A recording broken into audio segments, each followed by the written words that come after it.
주시는 하나님의 말씀은 창세기 2장의 말씀입니다. 창세기 2장의 말씀을 드라마 성경으로 읽겠습니다. 천지와 만물이 다 이루어지니라. 하나님이 그가 하시던 일을 일곱째 날에 마치시니 그가 하시던 모든 일을 그치고 일곱째 날에 안식하시니라.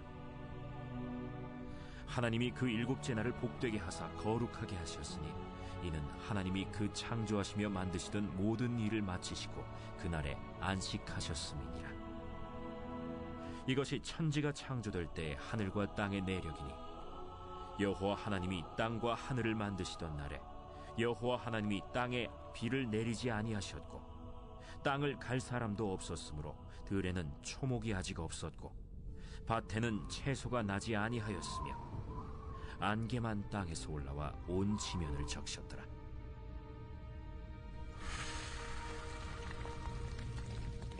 여호와 하나님이 땅의 흙으로 사람을 지으시고 생기를 그 코에 불어넣으시니 사람이 생명이 되니라. 여호와 하나님이 동방의 에덴의 동산을 창설하시고 그 지으신 사람을 거기 두시니라. 여호와 하나님이 그 땅에서 보기에 아름답고 먹기에 좋은 나무가 나게 하시니 동산 가운데에는 생명나무와 선악을 알게 하는 나무도 있더라.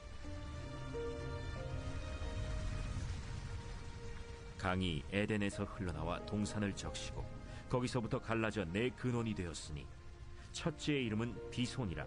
금이 있는 하윌라 온 땅을 둘렀으며 그 땅의 금은 순금이요 그곳에는 베델리엄과 호마노도 있으며 둘째 강의 이름은 기혼이라. 구스 온 땅을 둘렀고 셋째 강의 이름은 히데겔이라. 아수르 동쪽으로 흘렀으며 넷째 강은 유브라데더라. 여호와 하나님이 그 사람을 이끌어 에덴 동산에 두어 그것을 경작하며 지키게 하시고 여호와 하나님이 그 사람에게 명하여 이르시되 동산 각종 나무의 열매는 네가 임의로 먹되 선악을 알게 하는 나무의 열매는 먹지 말라. 네가 먹는 날에는 반드시 죽으리라. 사람이 혼자 사는 것이 좋지 아니하니 내가 그를 위하여 돕는 배필을 지으리라. 여호와 하나님이 흙으로 각종 들짐승과 공중에 각종 새를 지으시고 아담이 무엇이라고 부르나 보시려고 그것들을 그에게로 이끌어 가시니 아담이 각 생물을 부르는 것이 곧 그 이름이 되었더라. 아담이 모든 가축과 공중의 새와 들의 모든 짐승에게 이름을 주니라. 아담이 돕는 배필이 없으므로 여호와 하나님이 아담을 깊이 잠들게 하시니 잠들매 그가 그 갈빗대 하나를 취하고 살로 대신 채우시고 여호와 하나님이 아담에게서 취하신 그 갈빗대로 여자를 만드시고 그를 아담에게로 이끌어 오시니 아담이 이르되 이는 내 뼈 중에 뼈요 살 중에 살이라. 이것을 남자에게서 취하였은즉 여자라 부르리라. 이러므로 남자가 부모를 떠나 그의 아내와 합하여 둘이 한 몸을 이룰지로다. 아담과 그의 아내 두 사람이 벌거벗었으나 부끄러워하지 아니하니라. 아멘. 혼돈과 공허와 흑암 속에 있던 우리에게 은총의 빛을 내려주시는 우리 하나님의 크신 은혜가 이 새해에도 예배하는 모든 이들 가운데 함께 하시기를 주님의 이름으로 간절히 축원합니다. 네, 오늘은 너 없이는 나도 없다라는 제목으로 말씀을 나누고자 합니다. 가슴 벅찬 새해를 맞이하고 여러분 하루하루를 은혜 가운데 잘 보내고 계신가요? 네, 새해를 맞이한 지도 어느새 열흘이 훌쩍 지나 버렸습니다. 새해가 되어서 마음은 새롭게 먹었습니다만 어찌나 시간이 빠른지 정말 쏜살같이 시간이 흘러가고 있는 것 같습니다. 작심삼일이라고 우리가 이야기하지만 계획을 하기도 전에 이미 3일이 지나버린 그런 상황인 것 같습니다. 걷잡을 수 없고 또 붙잡을 수 없는 시간 앞에서 무기력함을 느끼는 것 같기도 합니다. 그런데 무기력함을 느끼는 것은 비단 붙잡을 수 없는 시간만은 아닙니다. 우리의 마음이 정리되지 않을 때, 또 삶의 방향이 흐릿해질 때 우리의 내면은 어느새 혼돈과 공허함 속에 머물러 있음을 발견하게 됩니다. 그럴 때마다 저는 창세기 1장 2절의 말씀을 통해서 위로를 받습니다. 땅이 혼돈하고 공허하며 흑암이 깊음 위에 있고 하나님의 영은 수면 위를 운행하시니라. 온 세상이 혼돈 가운데 있고 공허함으로 가득 차 있고 또 흑암이 덮고 있는 것처럼 보일지라도 성경은 분명히 말합니다. 하나님의 영이 수면 위를 운행하시니라.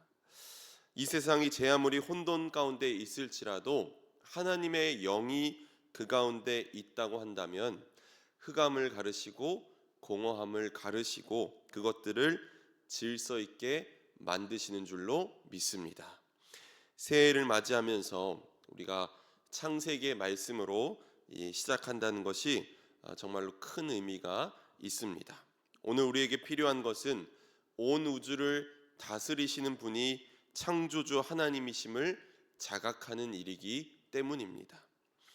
창조주 하나님을 기억한다는 것은 단순히 하나님이 이 세상을 만드셨다는 사실을 떠올리는 일이 아닙니다. 그것은 내가 누구인지, 내 삶이 누구의 손안에 놓여 있는지를 다시 묻는 신앙의 태도입니다. 나의 있음은 우연이 아닙니다. 우리는 모두 하나님의 뜻 안에서 빚어진 존재들입니다. 우리가 언제나 잊지 말아야 하는 것은 우리가 어떤 상황 가운데 있을지라도 우리의 있음이 하나님의 뜻이라는 것입니다. 저와 여러분의 삶이 소중한 것이 바로 그 때문입니다. 오늘 우리 모두가 하나님께로부터 왔음을 믿는다면 우리 삶을 허투루 보낼 수 없습니다. 우리에게 주어진 시간이 선물임을 깨달아야 하고 또 우리가 기뻐하고 즐거워하며 살고 또 정성스럽게 삶을 살아가야 합니다. 물론 우리의 삶이 때로는 근심에 빠질 때도 있고 어두운 날이 올 때도 있고 곤고한 날이 찾아올 때도 분명 있습니다. 그럼에도 불구하고 나의 있음은 하나님께 속한 것이기에 내가 그 어떤 문제보다 크다는 것을 기억해야 합니다. 견디기 어려운 인생의 시련이 찾아올지라도 여러분 잊지 마시기 바랍니다. 저와 여러분은 그 어떤 문제보다도 더 큰 존재들입니다. 이것을 자각하는 것이 바로 창조주 하나님을 기억하는 일입니다. 올 한 해 저와 여러분들의 삶에 어떤 어려움과 어떤 문제들이 찾아올지라도 하나님의 영이 우리 가운데 있음을 여러분 기억하시기 바랍니다. 창조주 하나님을 날마다 기억하며 살아가는 저와 여러분이 되기를 주님의 이름으로 간절히 축원합니다.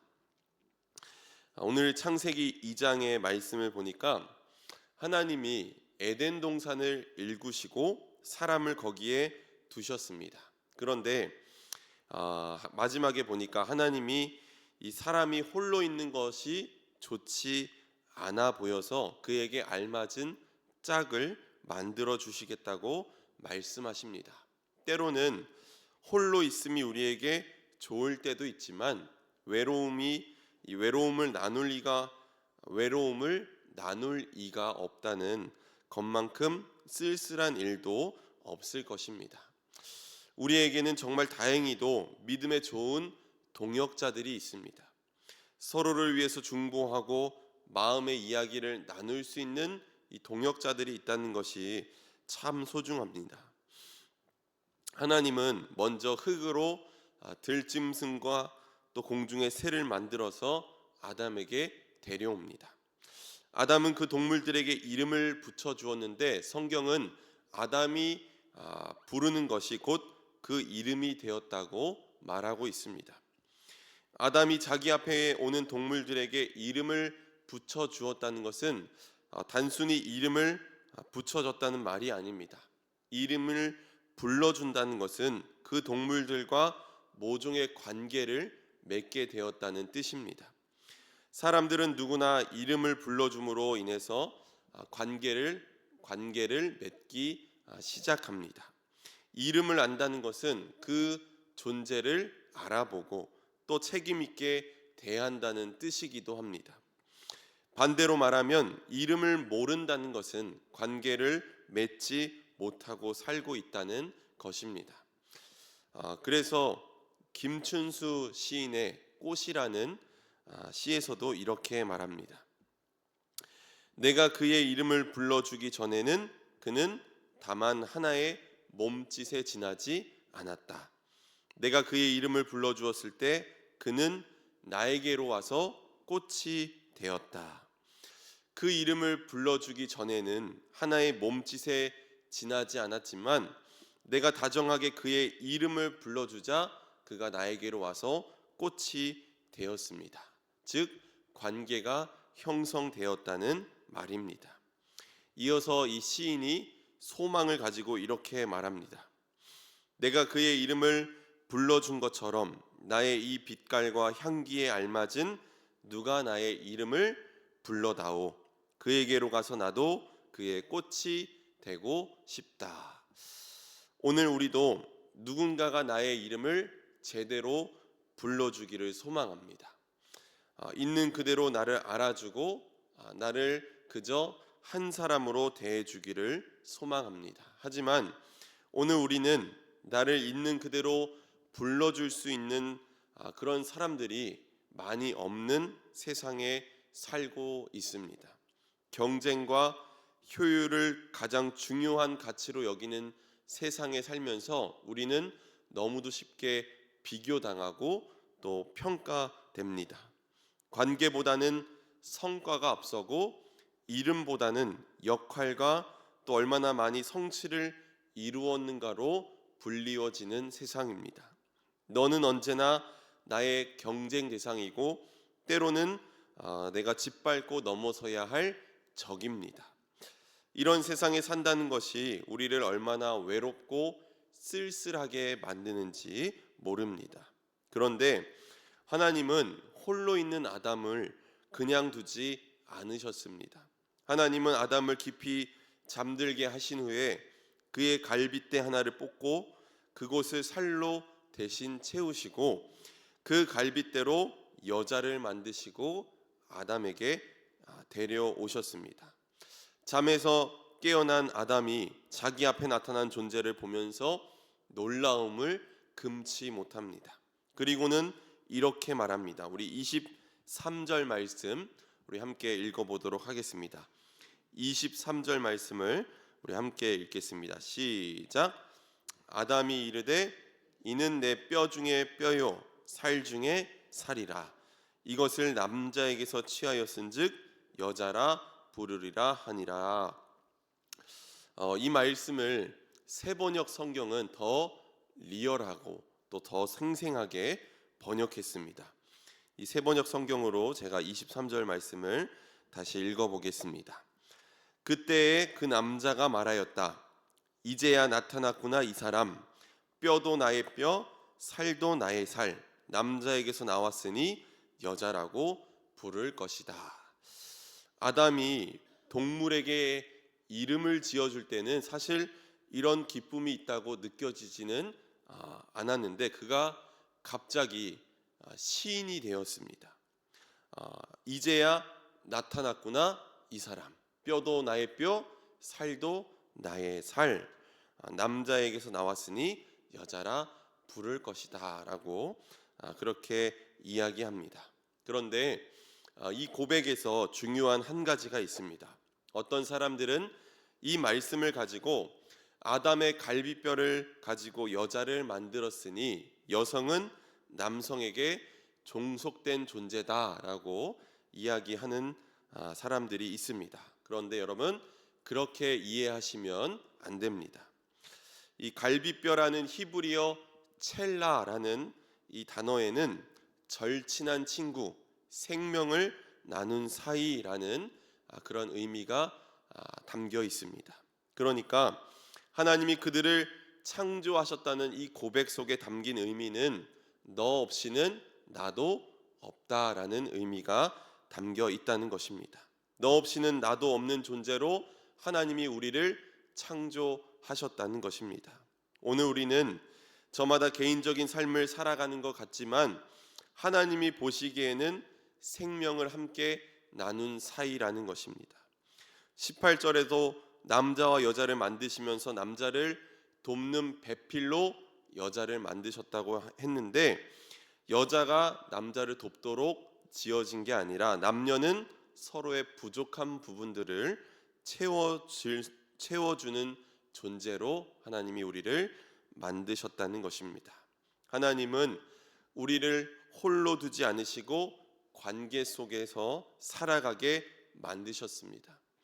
우리는 모두 하나님 함께 하나님의 창조 질서를 이루어 가도록 부름받은 존재라는 것을 여러분 잊지 마시기 바랍니다. 그런데 현실은 그렇게 우리가 생각하는 것만큼 녹록치 않습니다. 사람들과 서로 관계를 맺고 사는 것이 우리의 본질이고 창조의 질서이지만 관계만큼 어려운 일이 없습니다. 그 이유가 무엇일까요? 사람의 마음 속에는 자기를 중심으로 세상을 바라보는 경향이 매우 많기 때문입니다. 인간은 누구나 자기 중심적입니다. 이것이 유한한 몸을 가지고 있는 인간의 연약함이기도 합니다. 우리는 늘 뭔가를 채워야 하고 또 편안하기를 원하고 고통을 싫어합니다. 내가 손해 보는 것보다는 내 이익을 추구하는 게 바로 우리의 본성입니다. 그래서 우리는 모두 자기 중심성을 갖고 있는데 문제는 이 자기 중심성이 과할 때 문제가 된다는 것입니다. 왜냐하면 이 자기 중심성이 늘 죄와 연결되기 때문입니다. 하나님이 삶의 중심에 계시지 않고 내가 중심이 될 때 우리는 무엇이든 내 기준대로 내 멋대로 결정하며 살아가게 됩니다. 이 자기 중심성과 믿음이 결합될 때는 더 위험해질 수 있습니다. 하나님을 믿는다고 말하지만 실제로는 하나님보다 내 생각이 더 앞서게 됩니다. 나는 옳고 너는 틀렸다고 쉽게 단정해 버립니다. 그렇게 되면 믿음은 겸손이 아니라 우리의 무기가 되고 또 신앙의 은혜가 아니라 판단의 도구가 될 때가 너무도 많이 있습니다. 교회 안에도 자기 중심성이 아주 과한 분들이 많이 있습니다. 자기의 욕심을 한치도 내려놓지 않으려고 합니다. 관계가 어려운 이유가 무엇일까 늘 고민해 보지만 이것은 언제나 상대방 때문만도 아닙니다. 더 깊이 들여다보면 관계가 깨어지는 자리에는 내가 늘 중심이 되고 싶은 마음이 자리하고 있습니다. 내가 먼저이고 내가 옳고 내가 손해보지 않으려는 이 마음이 항상 우리에게 있다는 것입니다. 이 마음이 관계의 중심에 들어오는 순간 하나님께서 창조하신 이 관계의 질서는 무너지기 시작합니다. 그래서 우리는 관계 속에서 쉽게 상처를 주고 또 상처를 받습니다. 사랑해야 할 사람에게 가장 날카로운 말을 던지기도 하고 가장 가까운 관계 안에서 가장 깊은 외로움을 느끼기도 합니다. 관계가 무너질수록 우리는 더욱 자신 안으로 숨어들고 또 그럴수록 관계는 더 어려워지게 마련입니다. 그렇다면 우리는 어떻게 이 자기중심적인 이 믿음에서 이 신앙에서 벗어날 수 있을까요? 어떻게 깨어진 관계의 이 자리에서 다시 창조의 질서대로 돌아갈 수 있을까요? 성경이 제시하는 길은 분명합니다. 그것은 우리가 사랑에 사로잡히는 일입니다. 여기서 말하는 사랑은 단순한 감정이나 호의가 아닙니다. 하나님께서 먼저 인간을 향해 보여주신 그 관계의 방식입니다. 홀로 있지 않게 하시고 곁에 두시며 함께 살아가도록 부르시는 하나님의 사랑입니다. 중요한 것은 이 깨어진 관계의 현실 속에서도 하나님은 이 관계를 포기하지 않으셨다는 것입니다. 하나님은 인간이 스스로 이 하나님과의 관계에 깨어진 것을 회복할 수 있을 것이라 기대하지 않으시고 오히려 하나님께서 먼저 우리에게 다가오셔서 무너진 관계 한가운데로 들어오셨습니다. 인간의 자기 중심성이 극에 달했을 때에도 하나님은 우리를 홀로 두지 않으셨다는 것입니다. 그래서 이 창세기의 이야기가 인간의 실패로 끝나지 않습니다. 이 이야기는 하나님께서 어떻게 다시 관계를 회복해 가시는지, 어떻게 인간을 다시 부르시는지 보여주고 있습니다. 오늘 우리의 모습은 어떻습니까? 우리는 여전히 나 자신을 중심에 두고 관계를 맺고 있지는 않은지, 또 하나님께서 창조하신 그 관계의 질서대로 우리가 살고 있는지 오늘 우리의 삶을 돌아보길 원합니다.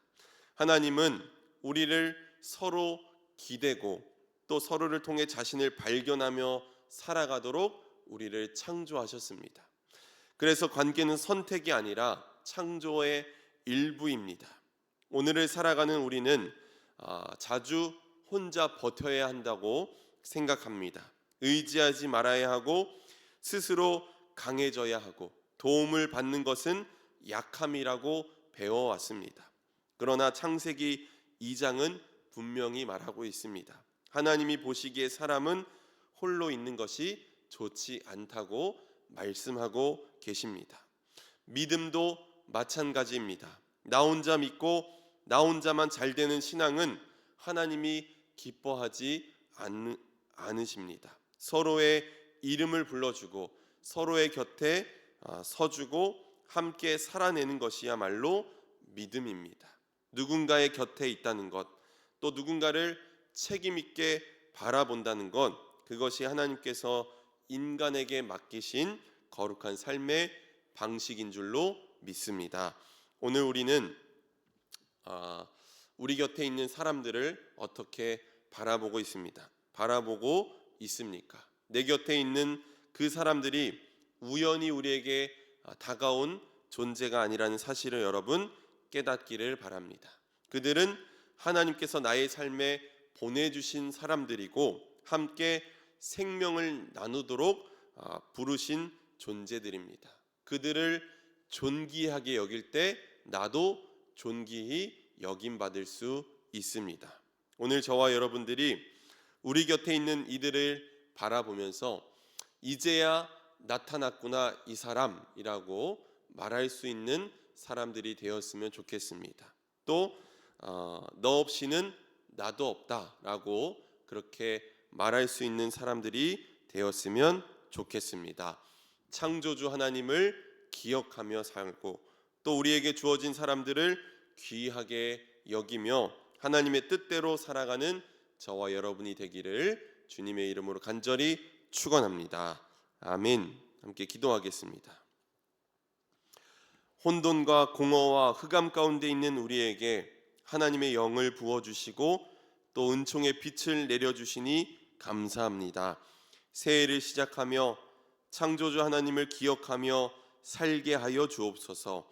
나의 있음이 하나님께로부터 왔음을 깨닫게 하시고 우리에게 주어져 있는 삶이 선물임을 깨닫고 기뻐하고 즐거워하며 또 정성스럽게 살게 하여 주옵소서. 때론 삶의 근심과 어려움과 같은 큰 문제들이 찾아올지라도 나는 그 문제보다 더 큰 존재임을 자각하며 살게 하여 주옵소서. 무엇보다 우리 곁에 있는 이들을 당연하게 여기는 것이 아니라 그들 앞에서 나의 욕심을 한치도 양보하지 않으려고 했던 나의 모습들을 회개하며 나아갑니다.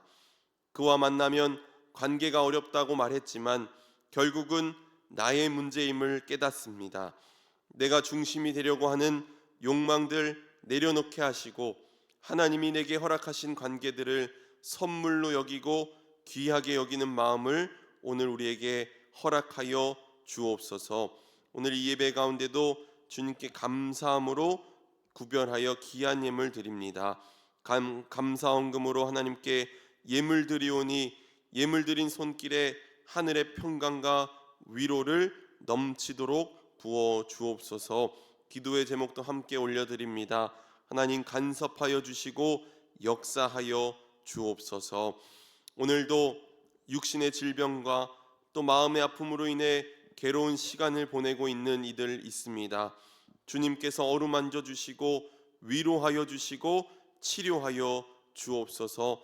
병상에 있는 한우분들 하나님 함께하여 주셔서 주님의 보혈로 정결하게 하시고 깨끗이 나음을 얻을 수 있도록 역사하여 주옵소서.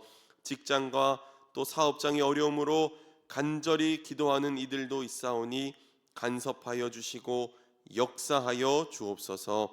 모든 것 주님께 맡겨드리며 예수 그리스도의 이름으로 기도합니다. 아멘.